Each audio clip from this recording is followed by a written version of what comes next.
Hi friends, welcome to వివిక్త cooking. ఇవాళ మన రెసిపీ వచ్చేసి బజ్జీలు. పప్పన్నం సాంబార్లోకి ఈ బజ్జీలను టేస్ట్ చేశారంటే అదిరిపోతుంది. మరి ఈ బజ్జీలను ఎలా ప్రిపేర్ చేసుకోవాలో చూసేసేయండి. ముందుగా బజ్జీ మిర్చిని తీసుకొని వీడియోలో చూపించిన విధంగా మధ్యలోకి ఘాటు పెట్టుకొని మిర్చి మధ్యలో ఉన్న సీడ్స్ మొత్తాన్ని తీసేసుకోవాలి. ఈ విధంగా తీసుకోవాలి.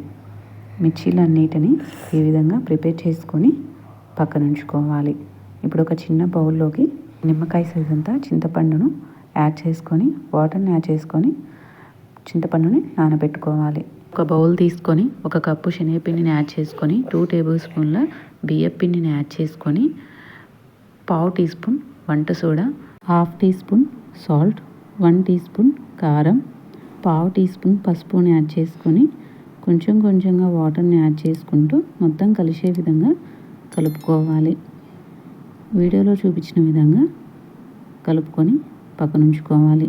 ఇప్పుడు ముందుగా నానబెట్టుకున్న చింతపండులో నుంచి గుజ్జును తీసుకొని ఇప్పుడు ఈ గుజ్జులోకి 1/2 టీ స్పూన్ జీలకర్ర పొడిని యాడ్ చేసుకొని మొత్తం కలిసే విధంగా కలుపుకొని ముందుగా కట్ చేసి పెట్టుకున్న మిర్చిని తీసుకొని మిర్చిలోకి ఫిల్ చేసుకోవాలి. ఈ చింతపండు గుజ్జును వీడియోలో చూపించిన విధంగా ఫిల్ చేసుకొని పక్కన ఉంచుకోవాలి. ఇప్పుడు ఒక మిర్చిని తీసుకొని ముందుగా కలిపి పెట్టుకున్న శనగపిండిలోకి వీడియోలో చూపించిన విధంగా డిప్ చేసుకొని బాగా హీట్ అవుతున్న ఆయిల్లోకి ఒక్కొక్కటిగా యాడ్ చేసుకోవాలి. ఇవి డీప్ ఫ్రై అయ్యేలోపు ఒక చిలిపి ప్రశ్న. వివిక్త అనే ఒక అమ్మాయి 11 PM పడుకొని 1 PM లేచింది. ఆ అమ్మాయి ఎన్ని గంటలు పడుకుంది? సమాధానం తెలిస్తే కామెంట్ సెక్షన్లో కామెంట్ చేయండి.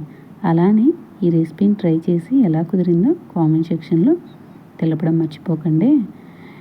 ఒక్కొక్కటిగా ఈ విధంగా తిప్పుకుంటూ 2 వైపులా గోల్డెన్ షేడ్ వచ్చేంత వరకు డీప్ ఫ్రై చేసుకొని వేరొక ప్లేట్లోకి ట్రాన్స్ఫర్ చేసుకోవాలి. ఇంతేనండి, ఎంతో సింపుల్గా ఈ మిర్చి బజ్జీని ప్రిపేర్ చేసుకోవచ్చు. ఈ వీడియోని మీ ఫ్రెండ్స్ అండ్ రిలేటివ్స్కి షేర్ చేసి మన ఛానల్ని సబ్స్క్రైబ్ చేసుకోండి.